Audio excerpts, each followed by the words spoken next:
Me Deepa's Panicker here inside my house. അപ്പോൾ ഇന്ന് ഞാനില്ലേ മന്ദിരത്തിൻ്റെ മുന്നിൽ നിൽക്കുമ്പോൾ രണ്ടവന്മാർ ബൈക്കേൽ ഇങ്ങനെ ഇറങ്ങി അതുവഴി പോകുന്നു. ഇങ്ങനെ മന്ദിരത്തിൻ്റെ അങ്ങോട്ട് ഉള്ളിലോട്ടൊരു വഴിയുണ്ട്, ഗീതയുടെയൊക്കെ വീട്ടിലോട്ട് പോകുന്നത്. അപ്പം ആൾക്കാരൊക്കെ ഒത്തിരി പറയാൻ തുടങ്ങിയെന്ന് അവിടോട്ട് കുറേ എണ്ണം ഇങ്ങനെ പോകുന്നുണ്ടെന്ന് ആ വഴിക്കോട്ട്. അപ്പം അത് എവിടോട്ടാണെന്ന് അറിയത്തില്ല, അത് ശ്രദ്ധിക്കണേന്ന് പറയാൻ പറഞ്ഞിട്ടുണ്ടെന്ന് പറഞ്ഞ ആൾക്കാർ. എന്ന് വെച്ചാൽ കുറേ എണ്ണം പോകുന്നുണ്ട്, ഒന്നും രണ്ടും ഒന്നും അല്ല, എത്രയോ എണ്ണങ്ങൾ പോകുന്നു. അപ്പോൾ എന്തൊക്കെയോ നമ്മളെക്കുറിച്ച് കഥ ഉണ്ടാക്കാനാണോ ഇങ്ങനെ പലതും ഉണ്ട്. അപ്പോൾ ഈ ഗീത എന്ന് പറയുന്നവളുമൊക്കെ ഇപ്പം പുതിയ വലിയ മതിലുമൊക്കെ ചെയ്യും, ഇങ്ങനെ പൊക്കി കെട്ടി എന്തൊക്കെയോ നമ്മളാരും കാണാത്ത രീതിയിലൊക്കെ കെട്ടി എന്തും അകത്തൊന്നും നമുക്കറിയത്തില്ല.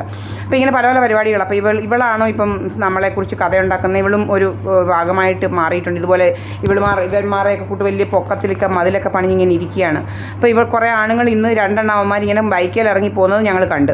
അപ്പോൾ ആൾക്കാരൊക്കെ ഇങ്ങനെ പറയാൻ തുടങ്ങിയിട്ടുണ്ടെന്ന് പറഞ്ഞു. കുറേ എണ്ണം അവിടെ വീട്ടിലോട്ട് ഇങ്ങനെ എപ്പോഴും വരുന്നുണ്ടെന്നും ആരെയോ വീട്ടിലോട്ട് എന്തായാലും അപ്പം വരുന്നുണ്ടെന്നും ശ്രദ്ധിക്കണമെന്നും പറയാൻ ആൾക്കാർ തുടങ്ങിയിട്ടുണ്ട്. അപ്പോൾ ഇങ്ങനെ കുറേ എണ്ണം ഇങ്ങനെ അപ്പോൾ ഇങ്ങനെ എന്തോ വരുന്നത്. അപ്പോൾ ഇതുപോലെ തന്നെയാണ് ഈ സോമരാജൻ്റെ വീട്ടിലും വരുന്നത്. കുറേ എണ്ണം ഇങ്ങനെ വരികയാണ്. ഈ തുമ്പി എന്ന് പറയുന്നവൾ ഇവനും കുറേ എണ്ണം ഇങ്ങനെ വരിക നിമിഷത്തിന്. അപ്പം ആൾക്കാർ ശ്രദ്ധിക്കും. ഇങ്ങനെ ഇതൊക്കെ കുഴപ്പങ്ങളല്ലേ സത്യം പറഞ്ഞു കഴിഞ്ഞാൽ. ഇങ്ങനെ കുറേ എണ്ണം വരിക. അതുപോലെ സുബ്രഹ്മണ്യൻ്റെ വീട്ടിലോട്ട് ഇങ്ങനെ ഈ വഴിയെ ഇങ്ങനെ അങ്ങ് പോകുമായിരുന്നു.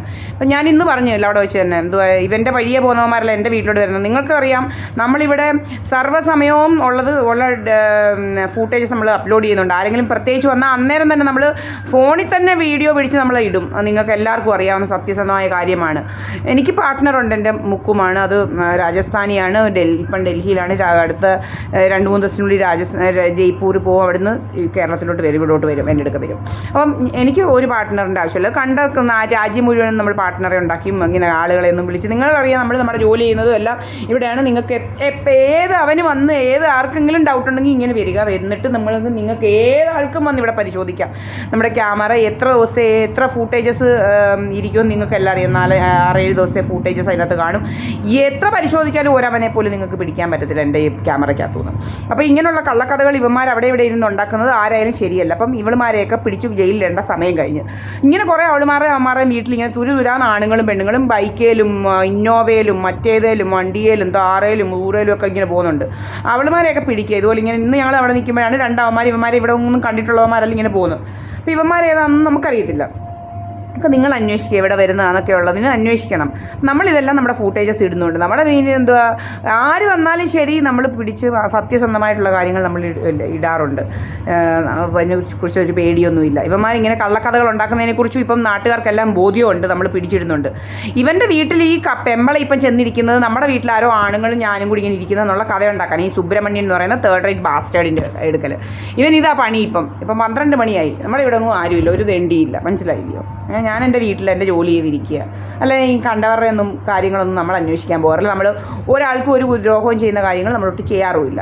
ഞാനല്ല അവിടെ പരസ്യമായിട്ടാണ് അവിടെ പോയി നിന്ന് സംസാരിക്കുന്നത്. SNDPയുടെ അവിടെ ആയാലും ആരോടായാലും പരസ്യമായിട്ട് റോഡിൽ കൂടെ പോകുന്നവർക്ക് കാണാം നമ്മൾ സംസാരിക്കുന്നത്, മനസ്സിലായില്ലയോ? അല്ലാതെ എങ്ങും പോയി പാത്തിരുന്നും പതുങ്ങിയൊന്നും അല്ല സംസാരിക്കുന്നത്. നമ്മൾ ശുദ്ധമായ ആർക്ക് വേണമെങ്കിലും സംസാരത്തിൽ കൂടുകയും ചെയ്യാം. നമ്മൾ നാട്ടുകാരെയോ വീട്ടുകാരെയോ എന്തെങ്കിലേ പറയുന്നുള്ളൂ. ഏതാകുമ്പോൾ വന്നാലും അവിടെ നിന്ന് സംസാരിക്കാൻ പറ്റുന്ന രീതിയിലുള്ള കാര്യങ്ങളെ സംസാരിക്കുന്നുള്ളൂ, മനസ്സിലായില്ലേ? അപ്പം ഇതൊക്കെയാണ് സത്യസന്ധമായ കാര്യങ്ങൾ. 10 പേര് കൂടുന്നിടത്ത് പറയാൻ പറ്റുന്ന കാര്യങ്ങളെ പറയാറുള്ളൂ. ഉണ്ട് ആർക്ക് വേണമെങ്കിലും വന്ന് ഇവിടെ വരാം. ഓലകെട്ടിയമ്പലം PO മാവേലിക്കര 690510 ആണ് പിൻ നമ്പർ. എൻ്റെ വീട്ട് നമ്പർ ഹൗസ് നമ്പർ 89 സഹദേവ മന്ദിരം ഓലകെട്ടിയമ്പലം PO മാവേലിക്കര ഇവിടെയാണ്. അപ്പം ഇങ്ങനെയൊക്കെയാണ് കാര്യങ്ങൾ. നമ്മൾ വളരെ സത്യസന്ധമായിട്ട് കാര്യങ്ങൾ പറയുന്ന ആളാണ്. പിന്നെ സത്യം ഉറക്കെ വിളിച്ച് പറയാനുള്ളതാണ്. എൻ്റെ കണ്ടവനെ ഒന്നും ഇവിടെ വെച്ചുകൊണ്ടിരിക്കുന്നില്ലെന്നുള്ളത് സത്യം ഉറക്കെ തന്നെ വിളിച്ച് പറയും, മനസ്സിലായില്ലയോ? സത്യം ഉറക്കെ തന്നെ വിളിച്ച് പറയാനുള്ളതാണ്.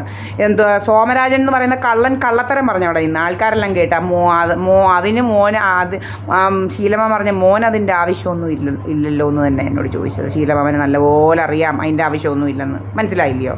പിന്നെ പിടിക്കണമെങ്കിൽ അന്തസ്സുള്ളവനെ പിടിക്കാൻ എനിക്കറിയാം. അന്തസ്സുള്ളവനെ ഇപ്പോൾ പിടിച്ചിരിക്കുന്നത്. എൻ്റെ പോലെ LLB ഡിഗ്രി ഉള്ളവനും പിന്നെ മജിസ്ട്രേറ്റ് ടെസ്റ്റ് എഴുതിക്കൊണ്ടിരിക്കുന്നവനെയാണ് പിടിച്ചിരിക്കുന്നത്. അന്തസ്സില്ലാത്തവ ഒരു പരട്ടയും പിടിക്കേണ്ട കാര്യമില്ല, മനസ്സിലായില്ലയോ? പിന്നെ ഒരാളിനെയും നമ്മൾ അങ്ങനെ കുറച്ച് കാണത്തിൽ നമ്മൾ സംസാരിക്കാൻ ചുമ്മാതെ സംസാരിക്കുക, അല്ലാതെ പരട്ടകളെ ഒന്നും പിടിച്ച് എൻ്റെ ഭർത്താവാക്കിയൊന്നും വെക്കേണ്ട കാര്യങ്ങളൊന്നുമില്ല. അങ്ങനത്തെ ഇതിലൊന്നും ജനിസിലൊന്നും ജനിച്ചതല്ല. എൻ്റെ അച്ഛൻ്റെ അമ്മാവൻ്റെ മൂന്നല്ല ഒന്നാന്തരം കേരള യൂണിവേഴ്സിറ്റിയുടെ വൈസ് ചാൻസലർ PK വൈസ് ചാൻസലറായിരുന്നു 2014 സമയത്ത്. 2-3 ആ ഇടയ്ക്ക് നിങ്ങൾ നോക്കിയാൽ മതി, ഗൂഗിൾ ചെയ്താൽ മതി. PK രാധാകൃഷ്ണൻ കെമിസ്ട്രിയിൽ പാഷൻ പാഷൻ കാരണമാണ്, കെമിസ്ട്രിയോടുള്ള പാഷൻ കാരണമാണ് PhD കെമിസ്ട്രി എടുത്തത്, അല്ലെ MBBS ആയിരുന്നു. MBBS പോയാൽ ഒന്നും ആവത്തില്ല, എന്നൊരു ഡോക്ടറായിരിക്കത്തേ ഉള്ളൂ, മനസ്സിലായില്ലയോ? അതേസമയം കെമിസ്ട്രി പാഷനായി PhD എടുത്ത് കെമിസ്ട്രിയിൽ PhD എടുത്തത് നല്ല അക്കാഡമിക് ഇതൊക്കെ ഉള്ളതുകൊണ്ടും PhD അങ്ങനെ നല്ല ഇതും വന്നതുകൊണ്ടാണ് മാമൻ, ഈ രാധാകൃഷ്ണൻ എന്ന് പറയുന്ന മാമൻ കേരള യൂണിവേഴ്സിറ്റിയുടെ VC ആയത്, മനസ്സിലായില്ലയോ? ഡോക്ടറായ ചുമ്മാ മരുന്നും കുറിച്ചിരിക്കത്തേ ഉള്ളൂ. ഡോക്ടറൊന്നും ഒരു കാര്യമല്ല.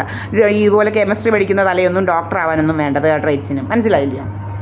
എനിക്കറിയാം, ഒരു തലയും വേണ്ട ഡോക്ടറാവാൻ, ചുമ്മാതെ കുറേ കാണാൻ പഠിക്കുന്നത്. അതേസമയം കെമിസ്ട്രി അങ്ങനെയല്ല, നല്ല തല പ്രവർത്തിക്കണം, കാര്യങ്ങളൊക്കെ അറിയണം, ബുദ്ധി പ്രവർത്തിക്കുന്ന കാര്യമാണ് കെമിസ്ട്രിയൊക്കെ പഠിക്കുന്നത്, ഫിസിക്സും കെമിസ്ട്രിയൊക്കെ പഠിക്കുന്നതെന്ന് പറയുന്നത്, മനസ്സിലായില്ലേ? അപ്പം അങ്ങനെയുള്ള അമ്മാവൻ. അപ്പം ഈ എന്താ പറയുക, പണ്ട് അനന്തരവൻ എന്നൊക്കെ പറയുന്നത് വലിയൊരു ഇതായിരുന്നു. കാരണം എന്ന് വെച്ച് കഴിഞ്ഞാൽ എന്താ മരുമക്കത്തായം എന്നൊക്കെ പറയുമ്പോൾ എന്ന് വെച്ച് കഴിഞ്ഞാൽ നമ്മൾ അങ്ങനെയായിരുന്നു തലമുറകളിലെന്ന് വെച്ച് കഴിഞ്ഞാൽ മക്കളല്ലായിരുന്നു, മരുമക്കൾക്കായിരുന്നു സ്ഥാനം. അപ്പം ഞാനും അങ്ങനെയാണ്, മാമൻ്റെ അങ്ങനെ വരുമ്പോൾ നമുക്ക് ആ ഒരു എന്താ തലച്ചോറൊക്കെ വരും എന്നുള്ളതാണ്, മനസ്സിലായില്ലേ? അതാണ് ഈ ലീനിയേജ് പറയുമ്പം. അപ്പം ആ ആളിൻ്റെതായിട്ടൊക്കെ അറിയപ്പെടാനുള്ള ഇഷ്ടപ്പെടുന്ന ആളാണ് നമ്മൾ, മനസ്സിലായി. അല്ലാതെ തേർഡ് റേറ്റ് പരട്ടയുടെ ഇങ്ങനെ കഥയുണ്ടാക്കി നടക്കുന്ന ഇവനെയൊക്കെ ചെത്തിയ മുറ്റത്ത് ഇവനെ കയറ്റത്തില്ല, ഇവനെ ഒന്നും കയറ്റത്തില്ല. ചെത്തിയ മുറ്റത്ത് ഇവനെ ഓരോ എണ്ണത്തിനെ കയറ്റത്തില്ല. അതിനി എന്ത് സംഭവിച്ചാലും ശരി, എൻ്റെ അമ്മയെ എന്തെങ്കിലും പറയുകയാണ് എപ്പോഴാണെന്നൊന്നും ഉള്ളതുകൊണ്ടല്ല, ഇവനെ ഒന്നും ബിജു പി ഇങ്ങനത്തെ എന്താ പറയുന്നത്, ബിജു പി പിന്നെ ഈ അയലത്തെ ഈ സുബ്രഹ്മണ്യൻ എന്ന് പറയുന്നവനെയും സോമരാജൻ അവരുടെ വീട്ടിലെ ഒന്നും ഒരെണ്ണത്തിന് എൻ്റെ ഈ ചെത്തിയ മുറ്റത്ത് ഞങ്ങൾ കയറ്റത്തില്ല. എൻ്റെ അമ്മയ്ക്ക് എന്തെങ്കിലും സംഭവിച്ചാൽ തന്നെ കയറ്റത്തില്ല. കയറണ്ടെന്ന് തന്നെ പറയും. ഞങ്ങൾ SNDPയോട് ഞാൻ പറഞ്ഞു നോക്കി, ഇവന്മാർ കയറാനൊക്കത്തില്ലെന്ന് ഇത്രയും പേര്.